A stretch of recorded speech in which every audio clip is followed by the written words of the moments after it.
এছাড়া আমরা যদি বিএনপির সংখ্যা থাকে বা অন্য কোনো দলের সংখ্যা থাকে জাতীয় নির্বাচন পিছানো, বা সেক্ষেত্রে আমরা তো বলি নাই যে জাতীয় নির্বাচন পিছিয়ে স্থানীয় সরকার নির্বাচন করতে হবে।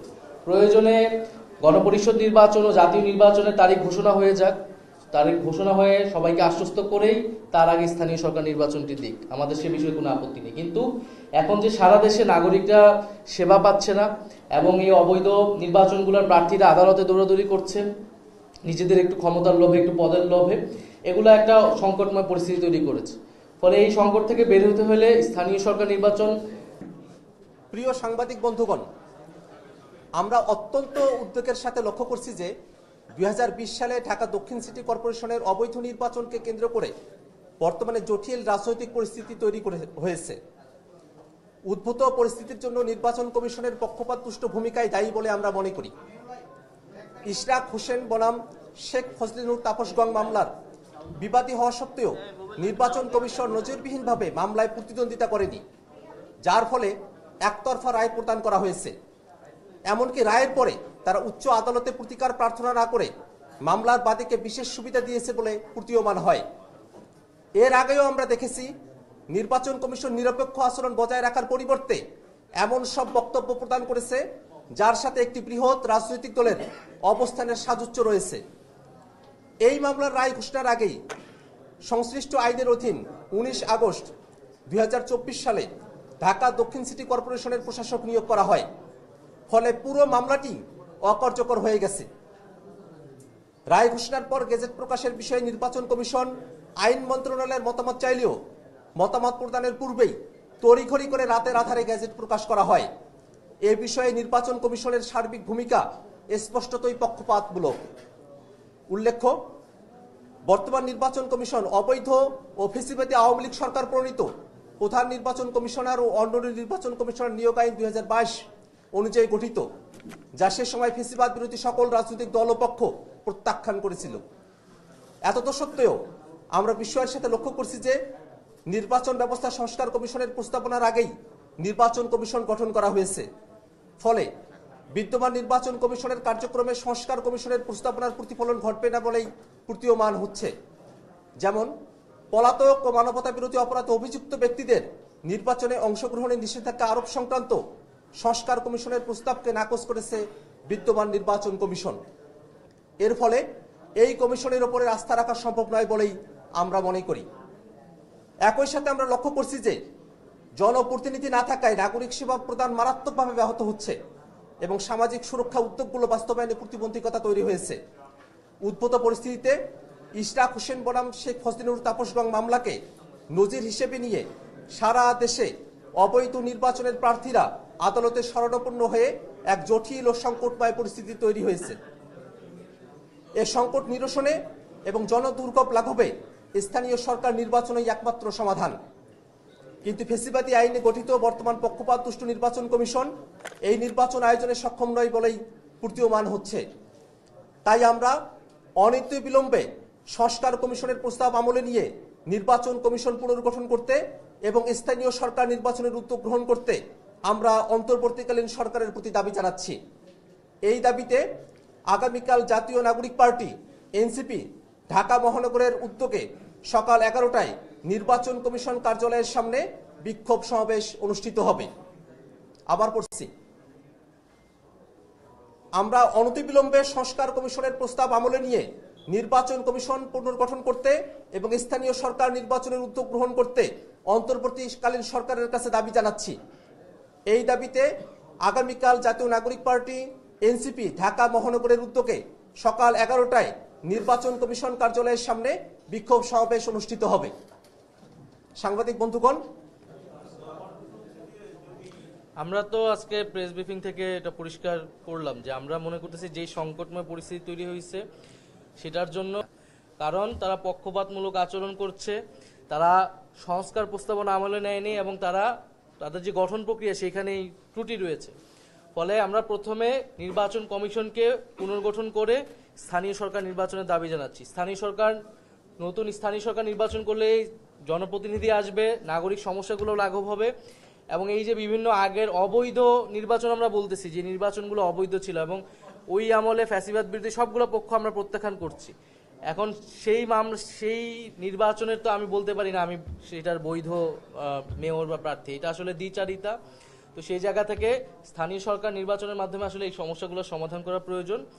ফলে সরকারের কাছে আমাদের দাবি যাতে আমরা দ্রুত সেই ধরনের ব্যবস্থা নিয়ে নির্বাচন কমিশনকে পুনর্গঠন করে আমরা স্থানীয় সরকার নির্বাচনের দিকে আমাদের দ্রুত যেতে হবে। 5ই আগস্টের পর থেকে যে কোনো কিছুকেই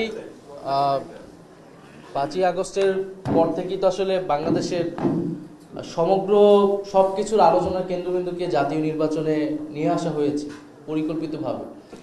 এবং আমরা তো জাতীয় নির্বাচনের বিরোধিতা কেউই কখনো করিনি, এবং আমাদের এনসিপির কিন্তু আমাদের অবস্থান প্রধান উপদেষ্টা যেই সময়ে সীমা দিয়েছেন ডিসেম্বর থেকে জুন, আমরা কিন্তু সেটাকে সমর্থন করেছি যে এর মধ্যেই নির্বাচন হতে পারে। তবে নির্বাচনের জন্য আমরা বিচার এবং সংস্কারের কথা বলেছি, এবং নির্বাচনটা গণপরিষদ নির্বাচন একই সাথে করা যায়, করতে হবে সেই কথাটা আমরা বলেছি নতুন সংবিধানের জন্য। স্থানীয় সরকার নির্বাচনের দাবিটা বা আলাপটা কিন্তু আজকেই হঠাৎ আমরা দিচ্ছি না, এটা এর আগেও দেওয়া হয়েছে। নির্বাচন কমিশন যে ত্রুটিপূর্ণ এটাও আজকে আমরা প্রথম দিচ্ছি না, এটাও আমরা এর আগে দিয়েছি। ফলে আমরা নতুন কোনো কথাই বলছি না, বরং উদ্ভূত যে পরিস্থিতি সেই পরিস্থিতির একটা সমাধান হিসেবে একটা রাজনৈতিক দল হিসেবে আমাদের দায়িত্ব কর্তব্য এই সময়ে বক্তব্য রাখা এবং কর্মসূচি নিয়ে জনগণের ভিতরে হাজির হওয়া। আমরা আমাদের দায়িত্বটা কেবল পালন করছি, দিতে হবে। এবং স্থানীয় সরকার নির্বাচন দেওয়ার মাধ্যমে আসলে জাতীয় নির্বাচনের পরিবেশ তৈরি হবে। এই সরকার, এই প্রশাসন, নির্বাচন কমিশন কতটুকু সক্ষম সেটাও আসলে প্রমাণ হবে, কারণ দীর্ঘদিন বাংলাদেশে একটি সুষ্ঠু নির্বাচন কিন্তু আসলে ছিল না। ফলে সেই আস্থার জায়গাটা আরো বেশি তৈরি হবে। সেই জায়গা থেকে আমরা বলছি যে এই সময়সীমা জাতীয় নির্বাচন এবং গণপরিষদ নির্বাচনের জন্য দেওয়া হয়েছে, সেই সময়সীমাকে মাথায় রেখে আমরা বলছি যে আগে স্থানীয় সরকার নির্বাচনটি হতে পারে, এবং তার জন্য অবশ্যই এবং অবশ্যই যে নির্বাচন কমিশন আছে সেই নির্বাচন কমিশনকে পুনর্গঠন করতে হবে। একজন একজন করে দেন।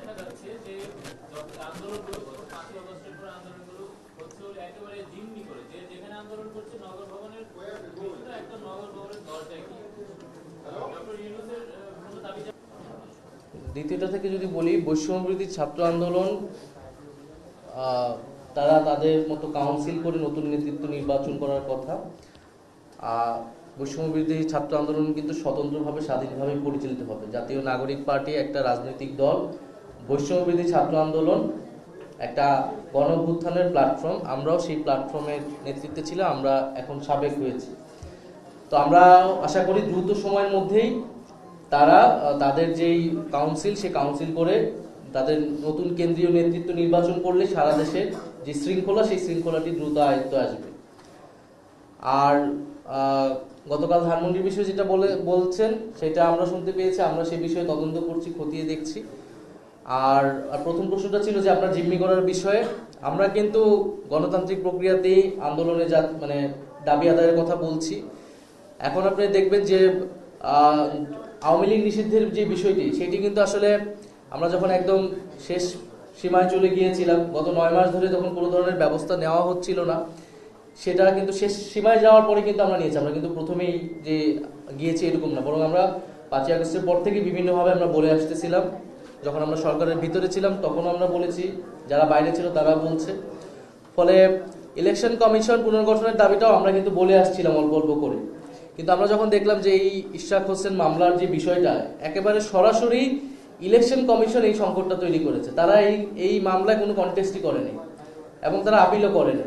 ফলে এটা খুবই স্পষ্ট যে তারা একটা দলের পক্ষ নিচ্ছে, একটা প্রার্থীর পক্ষ নিচ্ছে, এবং এই ধরনের সংকট যে সামনে তারা করবে না। এবং এই নির্বাচন কমিশনের উপরে জাতীয় নির্বাচন বা যে কোনো নির্বাচনের উপর আস্থা তো আমরা রাখতে পারছি। ফলে আমরা গণতান্ত্রিকভাবে আমরা দাবি জানাচ্ছি, কালকে ইলেকশন কমিশনের সামনে যাব, আমরা তাদেরকে দাবি জানাবো। এরপরে আন্দোলনের পরিস্থিতি অনুযায়ী আমাদের দাবি দেওয়া যদি কর্ণপাত না করানো হয়, সেই অনুযায়ী আমরা আমাদের দাবি আন্দোলনের তীব্রতা বৃদ্ধি করব, কিন্তু সেটা আমরা গণতান্ত্রিক উপায় করব। বরং এখন যেটা হচ্ছে, একটা বৃহৎ রাজনৈতিক দল হিসেবে, প্রতিষ্ঠিত দল হিসেবে যেই ম্যাচুরিটি জনগণ তাদের কাছ থেকে আশা করে, তারা কিন্তু সেটা দেখাচ্ছে না।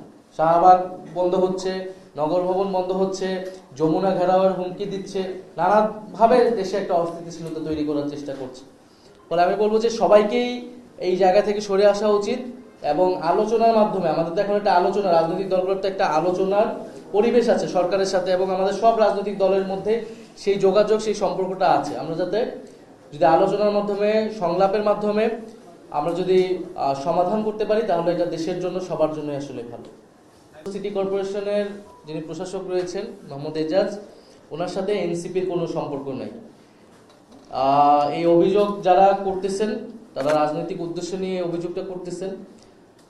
আর দ্বিতীয়ত যে তাকে একটা ট্যাগ দেওয়া হচ্ছে একটা সংগঠনের, এই সংস্কৃতি কিন্তু আমরা আগের আমলে দেখেছি। শেখ হাসিনার আমলে এরকম জঙ্গি, হিজবুত তাহরীর যাকে তাকে বলে দেওয়া হয়েছে। এজাজ সাহেবকে প্রশাসক কিন্তু আজকে দেওয়া হয়নি, বেশ সময় হয়েছে, এবং তখন কিন্তু আমরা এই ধরনের কোনো কথা শুনি না। এখন আমরা দেখতে পাচ্ছি কিছু দল বা কিছু রাজনৈতিক লোক তারা টেন্ডার পাচ্ছে না বা তারা না ধরনের অবৈধ দাবি দেওয়া করতেছে, সেই সুপারিশ আমলে না নেওয়ায় তার বিরুদ্ধে অভিযোগ করতেছে।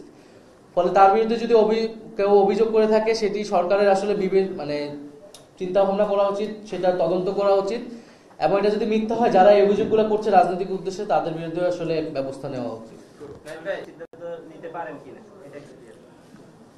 আমরা আশা করি যে সরকার কোনো দলের পক্ষ নয়, জনগণের পক্ষে অবস্থান গ্রহণ করবে।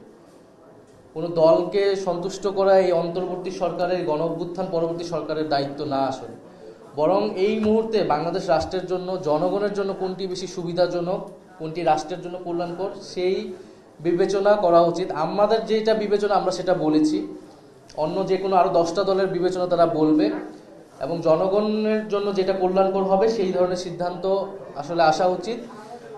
বিএনপি স্থানীয় সরকার নির্বাচন চায় না, তার অনেক রকম যুক্তি তারা দেখিয়েছিল। আওয়ামী লীগ আছে, আওয়ামী লীগ অংশগ্রহণ করবে, এই ধরনের কথাও বলেছিল। এখন আওয়ামী লীগ নিষিদ্ধ হয়েছে। একটা স্থানীয় সরকার নির্বাচনে যদি আমরা এই ভয়কে দিই, জাতীয় নির্বাচনে আসলে কোন ধরনের পরিস্থিতি হবে। ফলে দীর্ঘদিন বাংলাদেশে একটি সুষ্ঠু নিরপেক্ষ নির্বাচন হয়নি।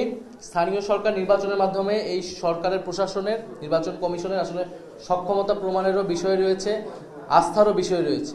তো সার্বিকভাবে আমরা মনে করছি যে স্থানীয় সরকার নির্বাচন দেওয়ার মাধ্যমেই বর্তমান সংকট দূর হবে এবং দেশের মানুষের আস্থা এবং নির্বাচনী যে সংস্কৃতি, গণতান্ত্রিক যে পরিক্রমা, সেটাই আমরা আসলে এগোতে পারবো। ধন্যবাদ সবাইকে। শেষ করি।